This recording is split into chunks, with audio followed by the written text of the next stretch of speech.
पहले थिंकर से, जीन पियाजे। इन्हें द रेडिकल कंस्ट्रक्टिविस्ट यानी मौलिक संरचनावादी कहा जाता है। ओके, रेडिकल कंस्ट्रक्टिविस्ट, ये थोड़ा हैवी वर्ड है, इसका मतलब क्या हुआ? इसका सिंपल मतलब है कि पियाजे के लिए बच्चा एक नन्हा वैज्ञानिक है, अ लिटिल साइंटिस्ट। अच्छा, मतलब वो कोई खाली बर्तन नहीं है जिसमें हम ज्ञान भरते हैं? बिल्कुल नहीं, वो तो एक्टिवली मतलब सक्रिय रूप से दुनिया के साथ एक्सपेरिमेंट करके चीजों को तोड़ मोड़ के अपनी समझ खुद बनाता है।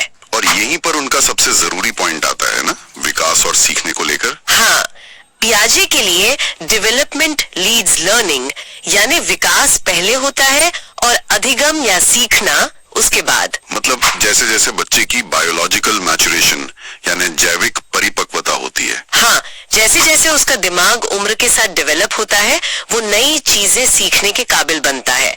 पियाजे के लिए उम्र बहुत जरूरी है। तो ये नन्हा वैज्ञानिक अपना ज्ञान बनाता कैसे है? इसका कोई प्रोसेस होगा? इसके दो मेन प्रोसेस है। पहला है एसिमिलेशन, जिसे कहते हैं आत्मसात्करण। एसिमिलेशन मतलब पुरानी जानकारी में नई चीज को फिट करना। सही पकड़े हैं। जैसे एक बच्चे ने एक सफेद कुत्ता देखा और मम्मी ने बताया ये डॉग है। ठीक है। अब उसने अगले दिन एक सफेद बिल्ली देखी, 4 पैर 1 पूंछ, तो उसने उसे भी डॉग बोल दिया। ये है असिमिलेशन। अच्छा, उसने अपनी पुरानी स्कीम में ही उसे फिट कर लिया। लेकिन फिर वो सीखेगा कैसे कि ये अलग है? वो तब जब बिल्ली म्याऊं करेगी, तब उसके दिमाग में कंफ्यूजन होगी। और यहाँ दूसरा प्रोसेस काम आता है, अकोमोडेशन यानी समायोजन। मतलब अब वो अपने दिमाग में बदलाव करेगा। हाँ, वो अपने दिमाग को मॉडिफाई करेगा और कैट का एक नया फोल्डर बनाएगा, अपनी पुरानी सोच को बदलेगा। तो पियाजे का बच्चा एक अकेला वैज्ञानिक है जो अंदर से बाहर की तरफ विकसित हो रहा है, पर इसमें समाज, दोस्त, टीचर, ये सब कहाँ गए? अरे, आपने तो सीधा लेव वाइगोत्स्की की थ्योरी का दरवाजा ही खटखटा दिया। जो एक सोशल कंस्ट्रक्टिविस्ट यानी सामाजिक संरचनावादी थे, तो उनके लिए इक्वेशन पूरी उल्टी हो गई। पूरी तरह से। वाइगोत्स्की के लिए लर्निंग लीड्स डेवलपमेंट, मतलब अधिगम जो है वो विकास को खींचता है।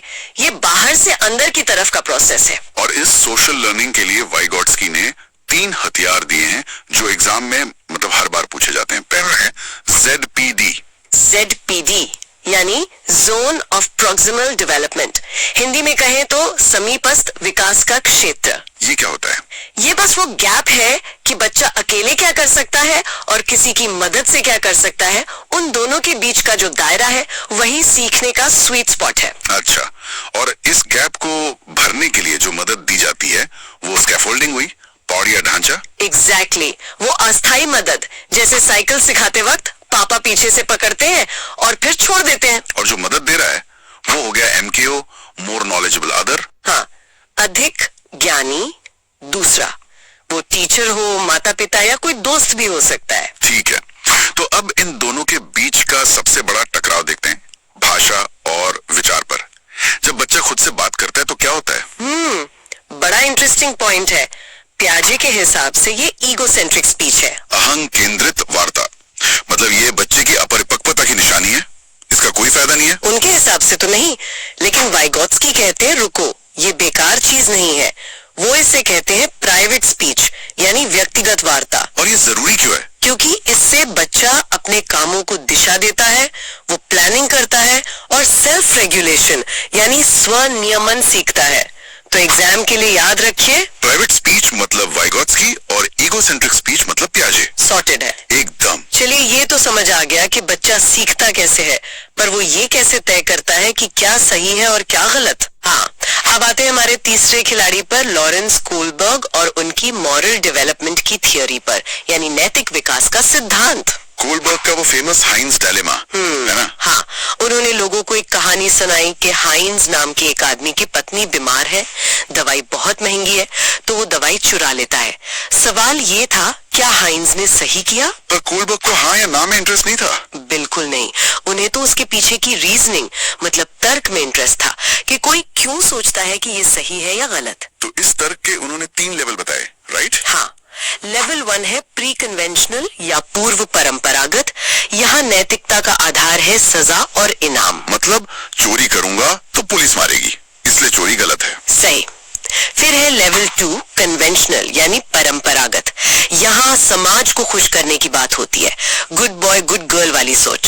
चोरी नहीं करूंगा क्योंकि अच्छे बच्चे ऐसा नहीं करते और लोग मुझे बुरा कहेंगे। बिल्कुल। और आखिर में आता है लेवल 3 पोस्ट कन्वेंशनल यानी उत्तर परंपरागत। यहाँ इंसान अपने खुद के नैतिक सिद्धांतों पर चलता है। हाँ, सार्वभौमिक नैतिक सिद्धांत, जैसे किसी की जान बचाना कानून तोड़ने से ज्यादा बड़ा सच है। लेकिन इस थ्योरी में एक बहुत बड़ा बट भी है, एक एग्जाम रियलिटी चेक। इसकी आलोचना भी तो हुई थी। हाँ, और वो की थी उनकी ही एक स्टूडेंट कैरल गिलिगन ने। अच्छा।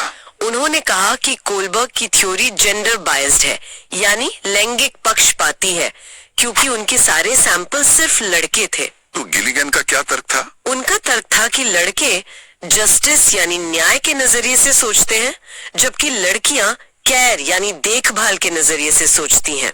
ये बहुत जरूरी पॉइंट है एग्जाम के लिए। अगर ऑप्शन में कैरल गिलिगन या फेमिनिस्ट पर्सपेक्टिव दिखे तो समझ जाइए कि ये कोलबर्ग की आलोचना की बात हो रही है। तो चलिए इन सब का सार निकालते हैं एक एक लाइन में। पियाजे, बच्चा अकेला वैज्ञानिक है, उम्र सबसे जरूरी है। वाइगोत्स्की, बच्चा सामाजिक है, समाज और भाषा सबसे जरूरी है। और कोलबर्ग, बच्चा एक जज है, नैतिक तर्क सबसे जरूरी है। बेहतरीन। पर थ्योरी जानना एक बात है और उस पे सवाल हल करना दूसरी। बिल्कुल। तो एक सवाल देखते हैं। एक बच्चा अपने कामों को गाइड करने के लिए खुद से जोर जोर से बात कर रहा है, ये पियाजे है या वाइगोत्स्की? वो अपने काम को दिशा दे रहा है, भाषा को एक टूल की तरह इस्तेमाल कर रहा है। तो ये तो वाइगोत्स्की की प्राइवेट स्पीच हुई। एग्जैक्टली सही।